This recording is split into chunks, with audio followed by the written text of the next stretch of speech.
Hello, I am Christine Diamond with Harvest Business Advisors. I'm on the board with the Dreamers Wish Foundation, and we have the founder here, Echo Godwill Tando, and super excited to invite you to be a sponsor with us to make a huge impact in the lives of children here in Utah, as well as Kenya and Ghana. So today, what I'm going to be sharing with you is our upcoming opportunity for you to be a sponsor. And if you're seeing this video when it's already passed, then we will have other opportunities for you to be showcased as our sponsor. So I will share my screen and let you know what we've got going on.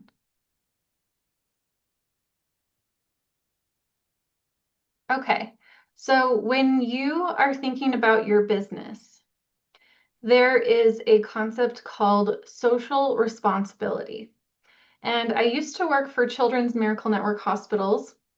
And what really impressed me was out of the $385 million that were raised for children's hospitals to make them more family friendly across the US, um, we actually had 80% of the funds raised by corporations, by business owners, and the remainder was from the general public. So this is the power of businesses, that you can truly build a legacy, that your stamp is on something that impacts children for generations. So the Dreamers Wish Foundation sponsorship meeting for today, the question I'm going to pose to you is, what could one night of sponsorship unlock for thousands of students? What could one time of being a sponsor truly do to impact generations of students that come through these schools? So I want to give you an behind the scenes look at what this cause is. And before we go too much further, Echo, I'd love for you to introduce the cause and what got it started. And then we'll go into how they can be a sponsor. Awesome. I hope you can hear me okay. Mhm. All right. Yes. So this all started with a dream. My mother had a dream to help all the children in her village, which was the village where she grew up in Ghana.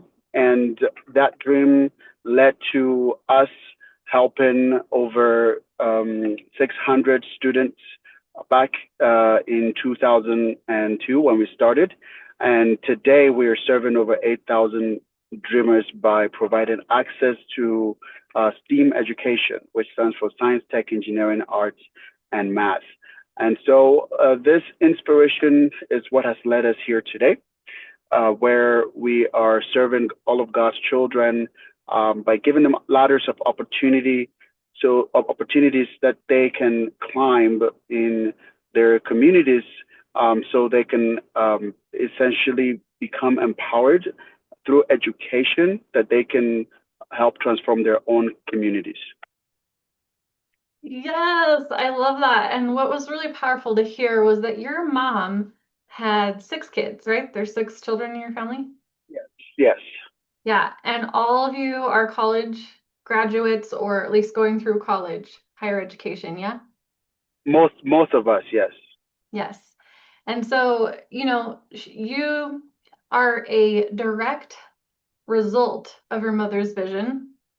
And now being able to give back, where it's super empowering to recognize that when a mother believes in her children, then they can thrive.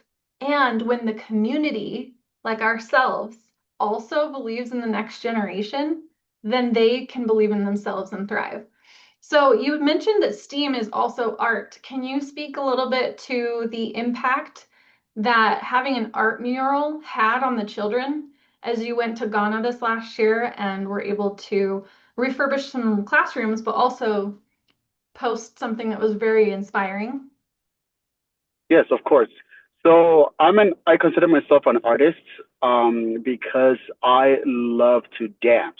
Dance is what has helped me deal with a lot of um, the trauma and the challenges I have faced in my life, it's usually all um, dissolved when I'm on the dance floor. When I hear music, Latin music specifically, I get lost in it, and it just creates a very good feeling inside of me. So because of my love for art, we emphasize heavily on teaching kids through arts.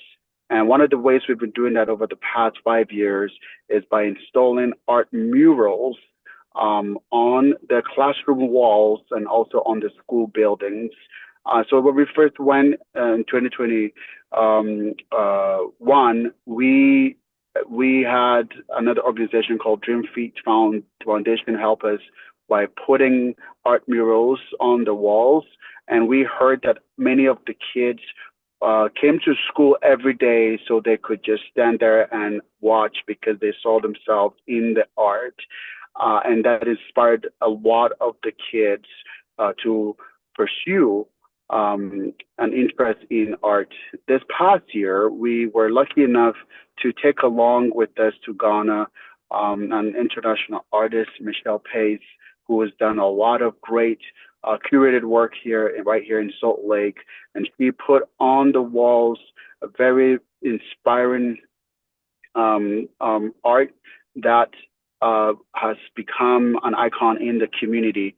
Alongside her art was also another inspirational work that was done by Ashley Temudo, who is from the UK, who came all the way from the UK to also put on the walls messages of hope with his art. And so we have seen many of our children or our dreamers see themselves in the art that we have provided them. And we have seen many of them feel empowered because they now know that they have a future. They now believe that they are able to strive for greatness, no matter where they come from. Yeah, it's such a powerful and important thing to mention is that they see themselves in the art. And that means that if you can visualize yourself being someone great, being something big, and seeing someone else do something beautiful like that, like Michelle, when she was actually painting, a lot of the students came up and wanted to help her out. And then like people passing by the school wanted to take pictures with it and got more attention to the school. So there's so much power with art. And in addition to that, we help those here locally with the robotics club. Can you speak to that here at the Utah Refugees students? Yes, so currently we serve over 100 refugee youth in Salt Lake County and also Provo County. We have had success with our robotics program, teaching immigrant youth in Utah, many of whom are from the refugee communities. So the program is very simple. We have a partnership with Vex Robotics, and we purchase the robotics kits and we take them to the classroom and we teach the kids how to build a robot and how to program it through code, block coding, and they're able to get the robot to respond accordingly. Many of them have learned teamwork through these projects. They have learned problem solving through these projects, and also they've learned to apply the science behind robotics in the classrooms. And so eventually what we're trying to get out of this program is to get the teams here in Utah to compete in other states, travel and meet other kids in the field of robotics and tech, and hopefully they can compete in championships and come home with a trophy that will boost their uh, boost Their boost career their path? yes, and then also give them what the word I was looking for was confidence, boost Oh, okay. their confidence, and also inspire them to pursue careers in STEM, which is science, tech, engineering, and then math.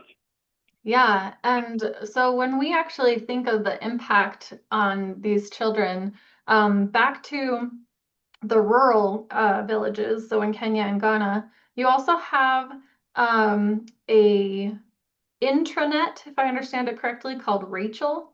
And it takes a snapshot of the internet and allows that to be more accessible when they don't have reliable internet. Is that how it works? Correct.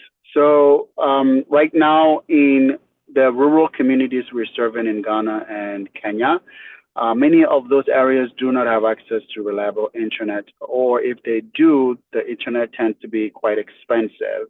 So what we've been doing is we partnered with another nonprofit called World Possible, and what they do is they build routers that contains applications and copies of the internet for classroom education. So these apps are built specifically for rural communities. And so there are a lot of libraries with books in their applications that teach how to use math. There's Khan Academy on there, and we've seen the teachers get great success using those applications in their teaching in their classrooms. In Ghana, when we went last year, we were able to set up a computer lab. And so the teachers are now using projectors and computers with applications on the computers to project onto the walls and then teach kids math, which makes it very visual and very relatable and very understandable to many of them. I didn't have that when I was growing up in school, so I can imagine what my grades would have looked like if I had a more visual experience and hands-on experience in my education. So that's the kind of success we are seeing. That's amazing. So I want to share with you guys the breakdown here. We have 1,100 students in Kenya, 7,000 in Ghana, 200 refugee youth in Utah. So what we're wanting to do with the sponsorship is make a larger impact in these countries. And if you think about the way in which you can give, there's so many different options, right? Well, the the how far your money can go in a country like Kenya or in Ghana is amazing. So, for example, here you see where it says girls empowerment. Last year, we raised quite a bit for some reusable sanitary pads for the girls to stay in school so that when they're in their menstrual cycle, they're not going home or staying home. They're able to stay at school and take their tests. Well, each pad was reusable, so the mothers and the family members there can learn how to make them. And then it lasts what, like 3 to 5 years? Yes, Yeah. So they'd be able to complete their studies in their elementary and junior, and how do you call it? Is it high? Do they call it something different? High school? yes. So they Okay. have primary school, elementary school, junior high, senior high. Okay. Yeah. Okay. So it's pretty close. And then we also have the classroom refurbishments. So if we have in all of the countries, was it 18,000? Then all of the classrooms can be refurbished to level one. Is that accurate? That is accurate. Yes. Yeah. So here in the United States, if you wanted to do a remodel of your basement, like maybe you wanted to finish a bedroom and a bathroom, make a little kitchenette or something, it easily cost 18 to 20,000. If instead you as a business use your marketing dollars or your contribution, your social responsibility towards that, you could say $5,000, $10,000, and you can actually have your name out on there, your business name on the classrooms so that the students can understand that some business out in another country cares about me. They want to see me succeed, and they've made it so that my floors don't have potholes. I can sit on a chair at a desk, and I can have a computer and a teacher who's well trained to help me level up and be really able to learn what I need to have opportunity. And so it's really amazing what impact that makes. So this is what we're looking for Kenya. You can pick a particular category that you want your funds to go towards, or you could just go to a general fund and we will put it towards this. Then in Ghana, this is what we're looking to do is, it says biocompost toilets and sanitation. Now tell me the impact and the need there of just simple, going to the bathroom. Like what's happening there and what's the situation? Yeah, so right now there's something called a manhole, and a manhole is essentially a hole that is dug in the ground, and kids squat on that hole, and they use the bathroom that way. And I mean, talk about how dangerous that is for a child, who may not have the confidence to use the bathroom because they're scared that they may fall in a hole like that, and also the health risks of just being in unhealthy environment where you have lots of smells and gases and all of that circulating around. If we can replace that with a biocompostable toilet, that will really go a long way to make kids feel a lot safer. And also for the sustainability part of it, we can funnel the waste to compost and to use with the school farms that they currently have that grows food that helps feed the kids breakfast. And so if we build enough biocompostable toilets, that will make it very easy for many of the kids who go to school to not need to hold it in till they get home. It will make it very easy for many of the kids to feel comfortable in the classroom. If they feel like they need to use the bathroom, they can easily do that without fear. Yeah, and I mean, it's such a different world to think of that because I just always was able to go to the restroom in my elementary school, and this is an ecosystem what we're talking about. So, thinking of last year, raising funds for the girls, we still need that this year for their sanitary, and then going to the bathroom, and then just like having the right type of environment in the school that you can sit down at a desk and pay attention.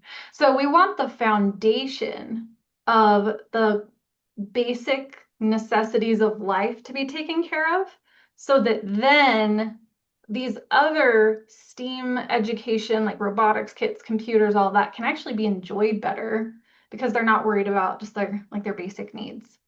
So here in Utah, did you want to speak to some of the projects that we need to raise funds for from the sponsors? Absolutely. So in Utah, for the refugee centers that we have been working with, the two main centers are the Heartland Partnership Center, which is owned by the University of Utah, and also the Utah Valley Refugee Center out south in Provo.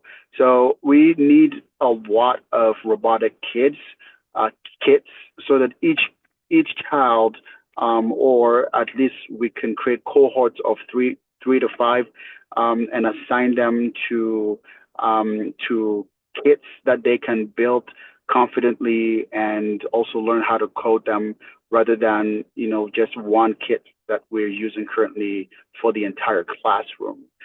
So if we have a scenario where we can fund each center with at least 10 of these robotic kits, that would make it very easy for teaching, and also giving a better hands-on experience for these kids.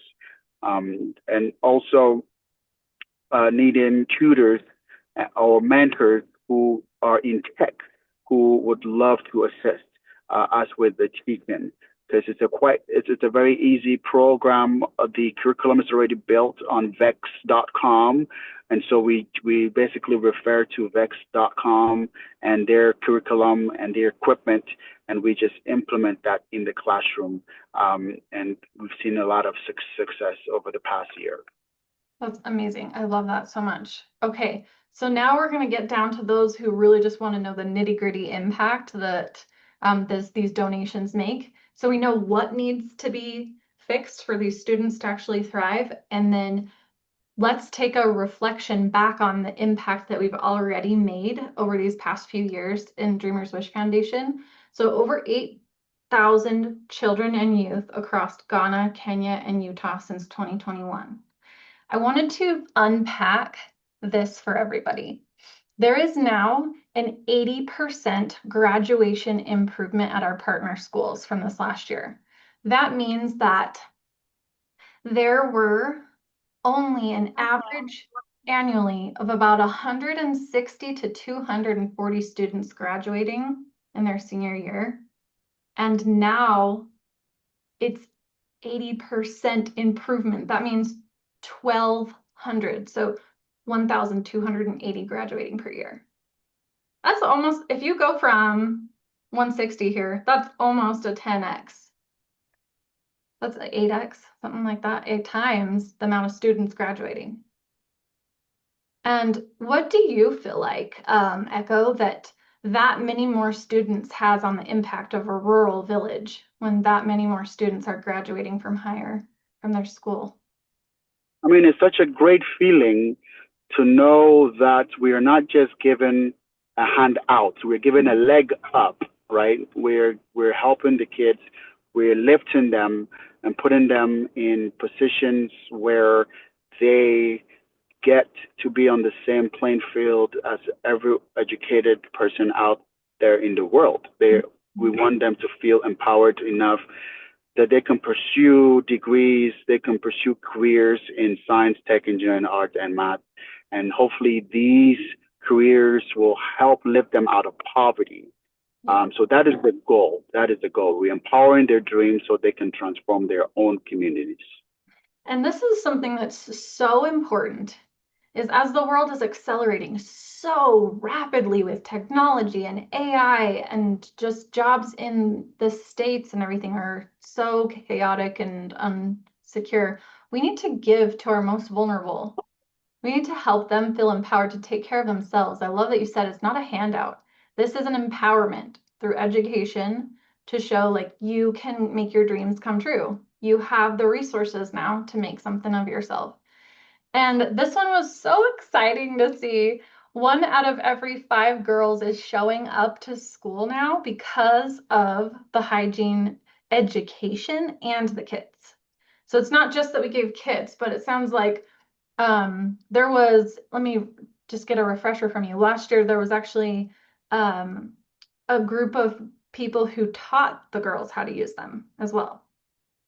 That is correct. We don't only just go and throw around reusable kits without education. We ensure that we create a way for these kids to learn how to properly use the sanitary kits. So we partnered with Sankofa Initiative, which is a local nonprofit that handmakes that handcraft these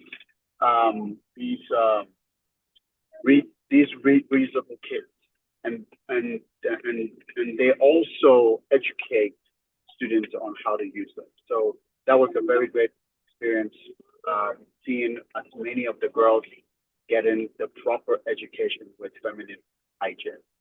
Yeah, this last one here was super powerful. I made a couple other notes. Is that in Ghana and Kenya, there's 50 total classrooms. And that means that we have around a little less than half of them refurbished now. And like I was saying earlier, if we got 18,000 to refurbish all of the classrooms, that would mean that there would be plaster on the floors instead of potholes. There'd be plaster on the walls with beautiful paint, windows and doors with grills for safety and security, as well as protection of all the supplies. And they would also have desks to sit at. Two students can sit at each desk. And that is something that once you make that one-time investment, it lasts for so long. It's not just for 1 year. When you've refurbished some of these classrooms, are they still in fairly good repair, or do you think they need to be repaired every year, every 2 years? What do you say? So any classroom we have touched is pretty much good for the lifetime of that classroom. if there aren't any natural disasters. We anticipate it should last with good use at least 15 to 25 years, because we do a quality work, um, by hiring professionals who join our volunteer team, and we refurbish the classrooms ourselves. And so whatever we don't complete, the professionals come in and complete it. That way, everything is properly done for Yeah. each class. So the work is done by professionals locally, and then those who come on volunteerism are guided by the professionals. Yeah. Right, right. Okay, so we have some specific dreamers stories here. So Irene is 14 and lives in Kenya, and she aspires to be a nurse after getting access to the education, mentorship, and empowerment. And then here in Utah, there's Camby, and Camby discovered a passion for engineering after building his first robot, and wants to design aircraft. That's cool. Then we have Mr. Agbenadu. Did I say that right? Yes, Okay. Aguinaldo, that's it. Of Dodome, and he said, "We are grateful for programs and training in computer applications we can use to improve lessons for our students in the classroom." So these dreams of not only the students, but also the teachers and what they're capable of giving to the students is just skyrocketing. And so what we need is for you to decide what you would like to help on. So if you actually want to become a sponsor, you can be a sponsor at different levels. So here at our gala that's coming up on Saturday, June 6th, you can purchase tickets that will take you to have a seat, and you will be able to have a sponsor recognition on the screen, and we will market your logo as we get people to attend. We'll do some social media posts with your logo as well. And let me see, would I go to get involved here, Echo, for the sponsorship? Yes, for the sponsor, yes, right there under more, more tab to the Oh, right. right here. There Yep. we go. Okay, so you can become an event sponsor, or you can also just become an ongoing sponsor where we can continue to showcase your support. Um, and we have those different events. We can send you this packet so that you can read through it and see what your impact would do. There's the mural. The students' computer lab here in Utah, the robotics, all the trainings. And yeah, we can send this to you. So you would be able to, just like myself with Harvest, there's Thirsty Earth, there's other businesses, Bountiful Steam. We want more people to add their businesses to this so that we can regularly support this cause. And super, super grateful for your attention. If you have any questions, just know that we are here. Remember the impact. If you want to refurbish an entire classroom that could last 15 years or more, that's only $600.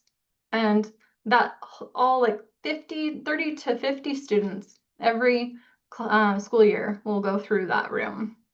And so that's the impact. We invite you to come join us at the gala on the 6th, and you can be a sponsor for this. Here's our sponsorship levels. If you have any questions, you can contact me, Christine, or Echo, and we are so grateful for your time. And just know that it's about building a legacy, allowing your business to actually contribute to something so much greater than yourself. Thank you so much. All right. Thanks, Echo. Anything else you want to say? That's it. You did a fantastic job. Thank you so much, for all the insightful information you provided. I hope it answers questions for many business owners who have been wondering how they can also, um, be a part of this movement. Thank you. Oh, yes. Awesome. One little last plug. If you desire to travel with us this year, Dreamers Wish Foundation is going to Kenya, and you can ask Echo about the trip. And every year, there's either Kenya or Ghana. So Okay, thanks so much. We'll see you.